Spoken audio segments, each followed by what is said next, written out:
Good afternoon, and thank you for joining me, if anybody is joining me, on the second of these live streamed lockdown concerts. This second one's all themed about Erik Satie, one of my favourite composers. So, why am I dressed up as him? Well, for the past year or so, I've been involved in a production called Mémoire d'Amnésique, which is a multimedia piano recital, collaboration with Keith Lovegrove and Sarah Miles, about the life of Erik Satie. We're trying to do new things with piano recitals, so Keith's made a sort of Dadaist film, which I play along to in a set designed to be Satie's apartment. I'm just going to kick things off by playing the trailer to get you in the mood.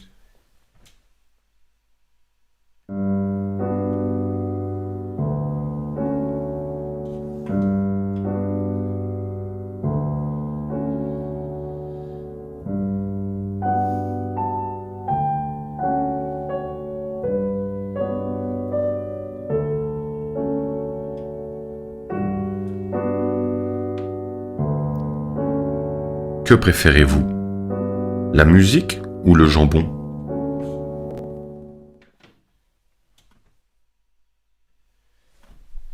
So, if you find any of this interesting, please do come and see the real show when lockdown is over and we can start rescheduling all the ones we've sadly had to postpone. Erik Satie died in a Paris hospital in 1925 at the age of 59. For the 22 years prior to his death, he hadn't allowed a single guest inside his apartment.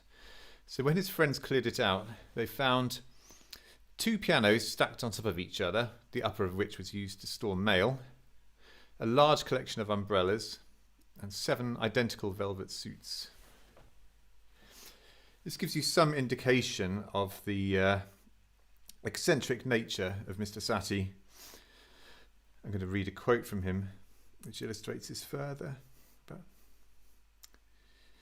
I eat only white victuals, eggs, sugar, grated bones, the fat of dead animals, veal, salt, coconuts, fruit mould, turnips, camphorized sausage, pasta, cream cheese, and certain kinds of fish.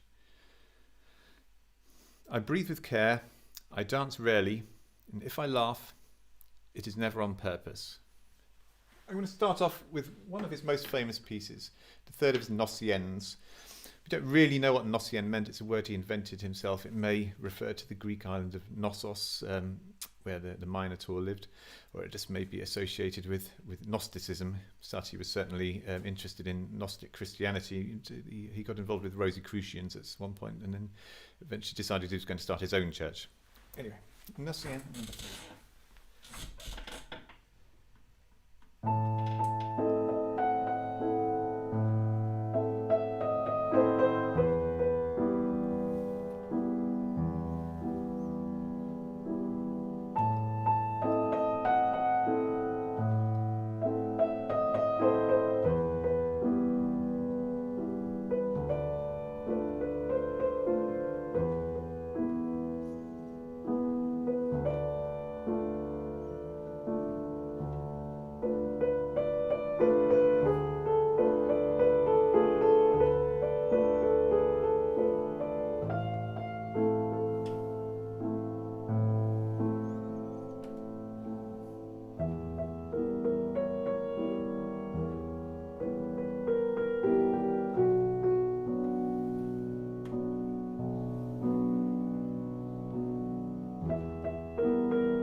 Erik Satie was born on the 17th of May 1866 in Honfleur. He moved to Paris at the age of 12, where he took piano lessons with the second wife of his father.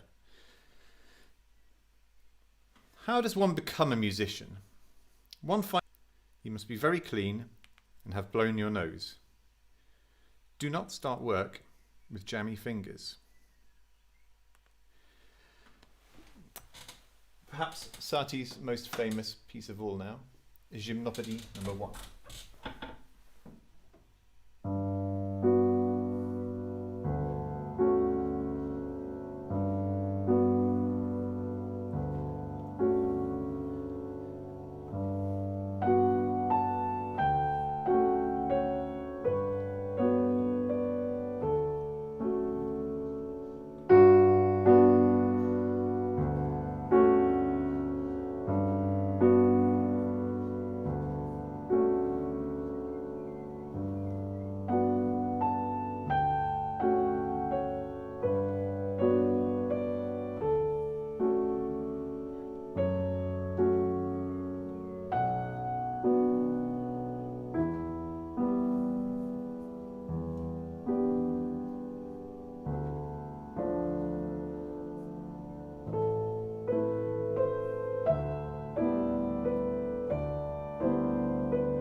Satie showed enough promise to gain entry to the Paris Conservatoire, but he didn't get on terribly well there.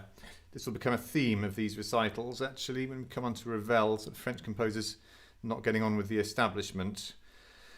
Just checking comments as well, which I'm supposed to do in live streams, but just to collapse. A wave, hello, and somebody chinking 2 beer glasses right back at you. Yes, Satie didn't do terribly well at the Conservatoire. In fact, he got some quite bad reports, which I'm going to read out now. January 1880. A very gifted student, but also very lazy. June 1881. The laziest student in the Conservatoire. Sight reads laboriously. June 1882. Feeble sight reading. June 1880. The only student in the class who doesn't work hard enough. June 1886. Worthless.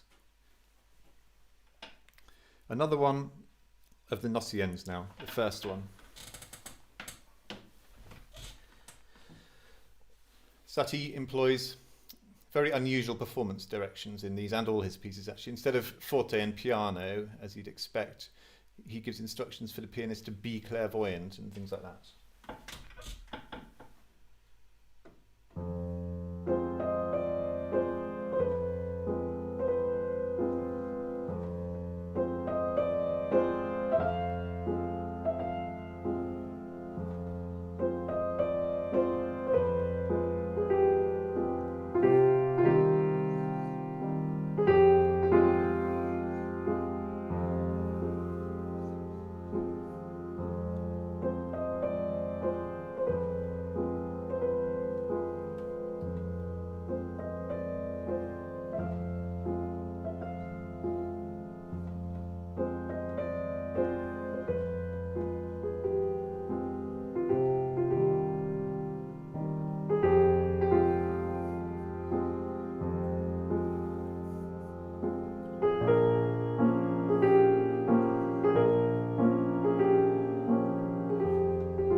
At the age of 22, Satie moved to Montmartre, where he took a job playing cabaret piano at the Chat Noir nightclub. He wrote of The cabaret is in no need of acquiring a bad reputation and plays an important role in artistic life. I worked for a time at the Chat Noir, degrading my music and drinking absinthe. I'm resolved to advise the passerby in Montmartre to attend some of the splendid cabaret. Then he will hear with his own ears that even though music gives no pleasure to the deaf, it is no reason for ignoring it. I'm going to play a song from his cabaret era, transcription of a song rather, don't worry, I'm not going to sing. It's Je te veux.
Satie did not have much of a love life, by all accounts. In fact, there was only one documented affair that he had. That was with the artist model Suzanne Valadon, who modelled for Renoir amongst others. It's rather a tempestuous affair by all accounts. There's one account of her falling out of the window after an argument, and apparently only her ballet skills saved her life. Satie wrote, "Love is a sickness of nerves. Myself, I'm afraid of it. On the 14th of January 1893, which was a Saturday, my love affair with Suzanne Valadon began. It ended on the 20th of June of the same year, which was a Tuesday. Shortly after this time, Satie wrote perhaps his most outré work, which is Vexation. It's basically a 1.5 minute chorale, a rather unappetizing one at that, with the implication written afterwards that you're supposed to repeat it 840 times. This is the chorale.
It's not exactly easy listening to hear that once, but 840 times in succession for a total of over 18 hours is quite a challenge.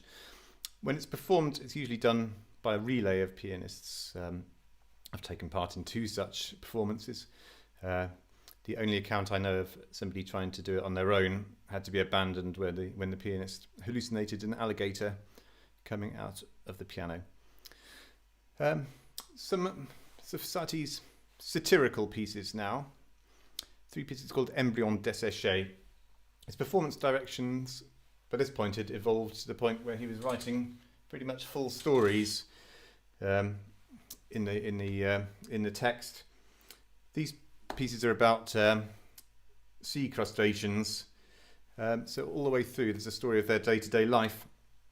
However, he said, to whom it may concern, I forbid anybody to read aloud the text during the musical performance. Ignorance of my instructions will incur my righteous indignation against the presumptuous culprit. No exceptions will be allowed. So he did allow us to read the little introductions that he wrote explaining what each one was about, though. Embryon Desséché, a triptych inspired by crustaceans that Satie observed in the Grand Larousse Dictionary. Number 1. Of the Holothurian. The ignorants call it the sea cucumber. The Holothurian usually climbs on stones or rocky areas. Like a cat, this marine animal purrs. Moreover, it spins a vile-tasting silk. The action of light seems to inconvenience it. I observed one in the Bay of San Malo.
Number 2 of the Edriophthalma.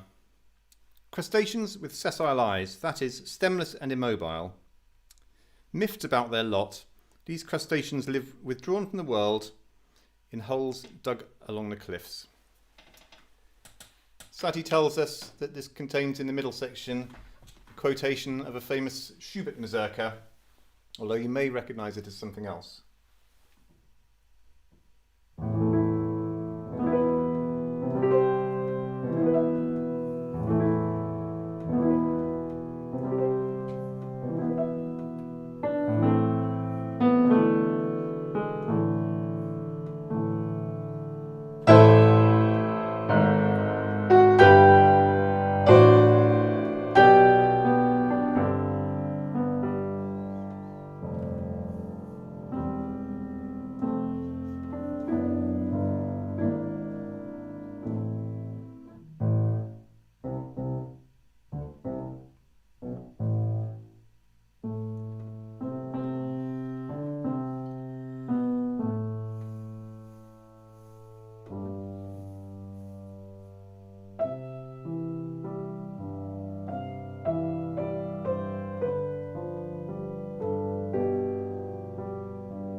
Number 3 of the Polyophthalma. Crustaceans with eyes placed on movable stems. They are deft, indefatigable hunters. They can be found in all seas. The hard flesh of the Polyophthalma is a tasty food.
I'm sure you'll all agree, a cadence worthy of a piece of that stature.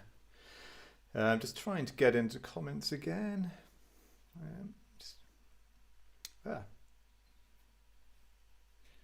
Je te veux. Will you be eating only white chocolate Easter eggs today, says Chris Boys.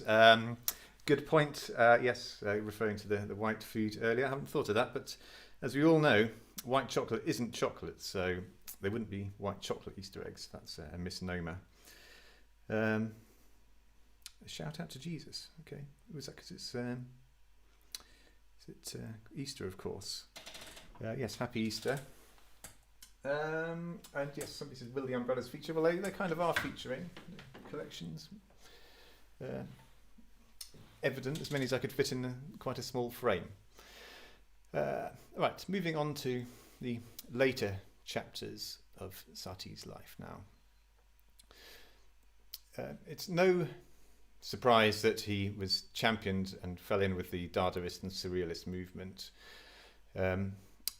He collaborated on a ballet called Relâche, the joke being that means no show tonight, so when they posted it on the theatre advertising boards, they thought it would confuse people. He was commissioned to work on a short film to be shown in the interval called Entr'acte with René Clair. I'm going to play a little snippet of it now, actually.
Marvellous stuff.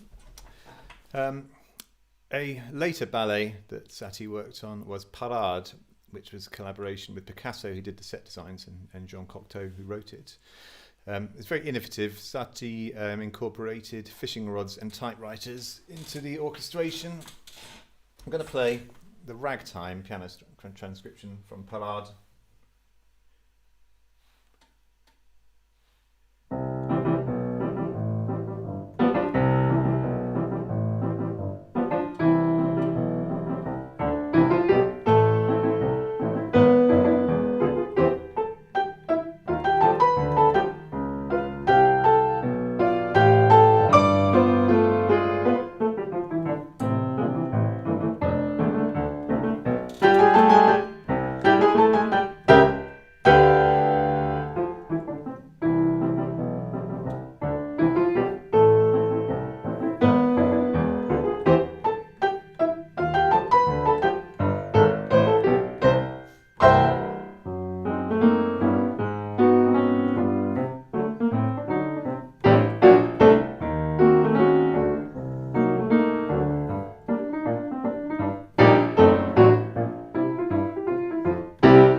Just wanted to talk a little bit about Satie's legacy and influence. He was championed as the sort of godfather of the new French music by Poulenc and Les Six. He was a big influence on Debussy, as we'll see in a minute. They influenced each other. They had a bit of a love-hate relationship. Eventually, they made up on Debussy's deathbed. Also, I think his influence is very, very noticeable today, particularly in music of people like Ludovico Einaudi and Jan Tiersen. Listen to a bit from the Amelie soundtrack.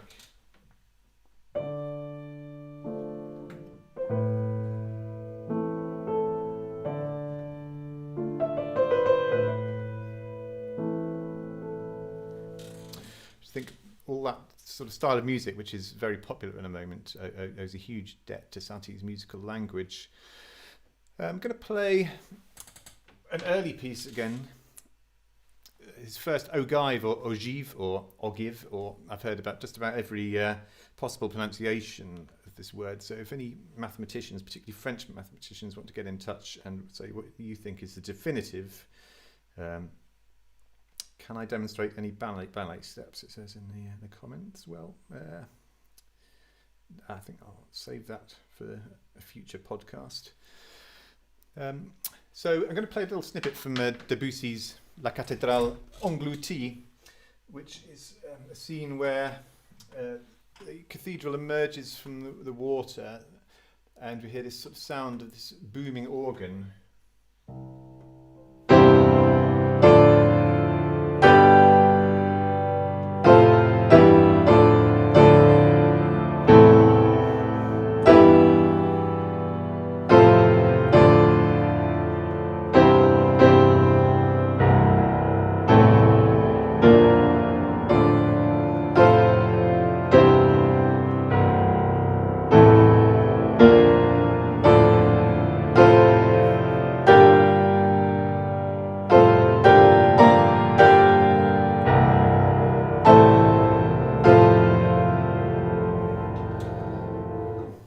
So these sort of huge parallel chords suggesting an organ with multiple stops.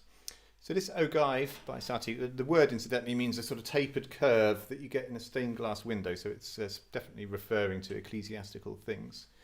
So it sort of starts with a single line, almost like a plain chant, and then the same melody reverberates around in this very similar organ-like piano texture.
I think Debussy owes Satie a debt of gratitude for that.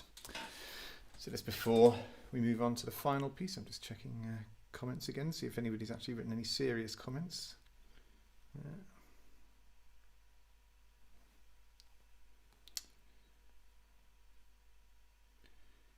Nope.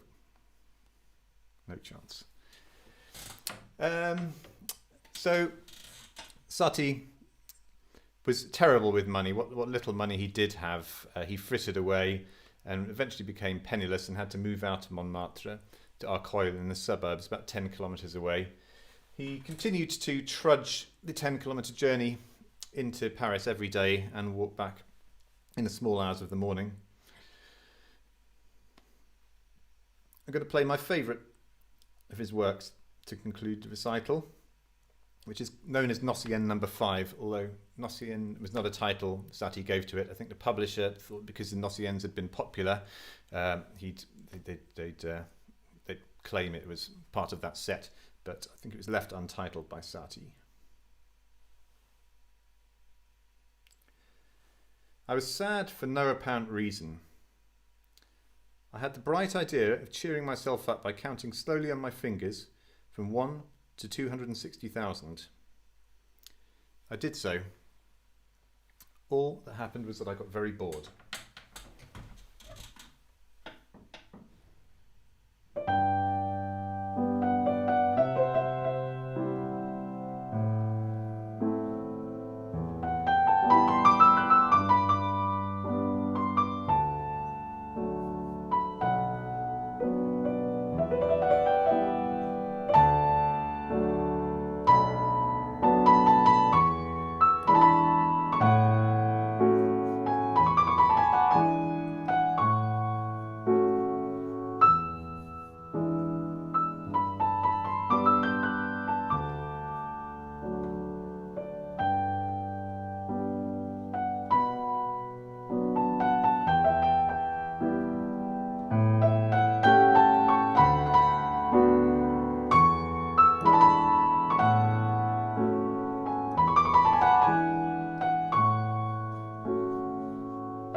So thank you for tuning in.